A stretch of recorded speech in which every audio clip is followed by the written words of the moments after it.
गौतम बुद्ध विश्व के सबसे महान महात्माओं में से एक माने गए हैं क्योंकि उनके सभी समस्याओं के अनोखे उत्तर हुए थे, जिस पे आधारित कई कहानियां प्रचलित हैं जो किसी के भी जीवन में बदलाव ला सकता है। उन्हीं कहानियों में से एक ये गौतम बुद्ध प्रेरक कहानी हिंदी में भी है, जो आपको जीवन के अनोखे सच से रूबरू कराओगे, क्योंकि इसमें महात्मा बुद्ध ने जीवन के अनोखे सच को किस प्रकार दिखाया था ये बहुत ही अद्भुत है। जाने इस गौतम बुद्ध प्रेरक कहानी को हिंदी के माध्यम से। इस गौतम बुद्ध प्रेरक कहानी में एक अनोखे लड़के के बारे में बताया गया है जो अपने अतीत को भूल नहीं पाता था, जिससे उसका जीवन बहुत कठिन हो गया था। फिर कैसे पहुंचे वह महात्मा गौतम बुद्ध के पास और ऐसा क्या बताया कि महात्मा बुद्ध ने अपना जीवन सुराता बना लिया और वह एक अच्छे नागरिक बन गए। ज्ञान है। बहुत पुराने समय की बात है, एक गांव में एक सबसे अनोखा लड़का रहता था। उसका अनोखा होना इसका मुख्य कारण था कि वह हमेशा अपने अतीत को याद करके अपनी किस्मत को कोसता रहता था। अतीत में उसके साथ जो कुछ भी बुरा हुआ था उसे भूलना नहीं चाहता था, और यदि किसी के साथ उसके साथ अनबन या बहस हो जाए तो उसने उस व्यक्ति से बदला लेने का विचार बनाया था। वह अपने अतीत में ही खोया रहता था। वह अपने अतीत की किसी भी बात को भूलना नहीं चाहता था, क्योंकि उसके जीवन में कई बार उसके गांव में उसके साथ प्यार हुआ था। किसी ने भी उसे प्यार से नहीं बताया था, क्योंकि अगर किसी ने उसे प्यार से बोलने का प्रयास किया तो उसने उन्हें याद किया कि क्या कहा था, अतीत में मेरे साथ क्या है। ये जीवन अच्छा है, जीवन जीने के लिए अपने अतीत को भूलना लक्ष्य है। ये बात बाकी गांव के लोग उससे सुनाते थे। अगर किसी से कभी उसकी शादी हुई थी तो वह लोग भी आके माफी मांगते थे, पर वह फिर भी नहीं सुहाता। वह सभी से बदलाव लेना चाहता था ताकि लोग भी समझे कि इससे दूर रहना ही ठीक है, इसलिए सभी ने बात बंद कर दी। कुछ समय तक उस लड़के को सब कुछ सामान्य लगा, लेकिन जब गांव के हर व्यक्ति ने उससे बात की तो उसे बहुत ही अजीब लग रहा था और उसके गांव में रहना मुश्किल हो गया। ये बात उससे भी पूरी हो गई कि उसे अपना अतीत बता दिया गया, भूल जाना चाहिए और सभी से प्रेम भाव से बात करनी चाहिए। लेकिन उसने ऐसा नहीं किया, इसलिए उसने अपने एक मित्र से सलाह ली कि मुझे क्या करना चाहिए और मैं अपने अतीत को भूलकर वर्तमान में चल रहा जीवन को सुखी से जी के सिद्धांतों और सभी से प्रेम भाव से चूम सकता हूँ। बोल। लड़के के दोस्त ने बताया कि पास के गांव में बहुत ही प्रसिद्ध गुरु महात्मा बुद्ध आए थे। उनके पास के इलाके में जो लोग अपनी समस्या का समाधान बता सकते हैं और पारस के जीवन के अनोखे ज्ञान से रूबरू करा सकते हैं।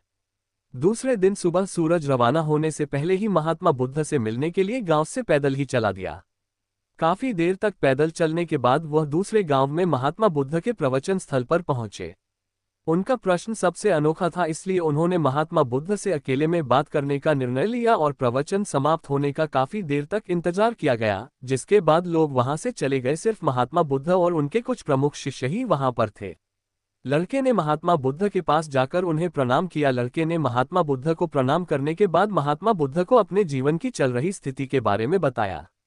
महात्मा बुद्ध लड़के की सारी बात ध्यान से सुन रहे थे और उन्हें बिना कोई जवाब दिए वहां से चले गए। यह बात लड़के को बहुत ही अजीब लगी। थोड़ी देर बाद महात्मा बुद्ध की एक खाली थैली और लड़के के सामने हो गए।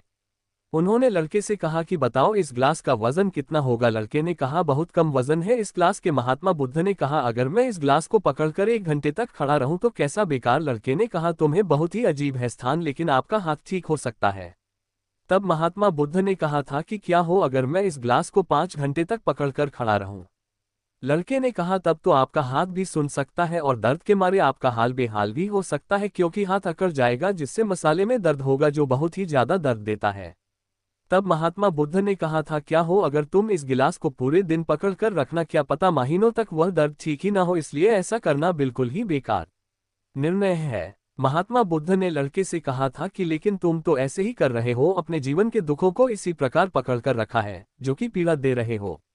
जिस प्रकार आप अपने जीवन के किसी भी दर्द को लंबे समय तक पकड़कर रखोगे तो उससे बहुत अधिक पीड़ा होगी।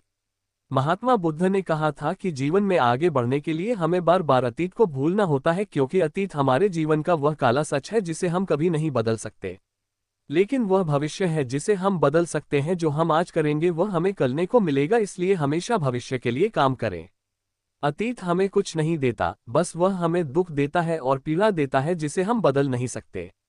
होगा जिस प्रकार यदि टाइल को लंबे समय तक पकड़ा जाए तो उसका दर्द भी बहुत ही ज्यादा दुख होगा, इसी प्रकार यदि अतीत को लंबे समय तक पकड़ा जाए तो उसका दर्द भी बहुत ही ज्यादा दुख होगा।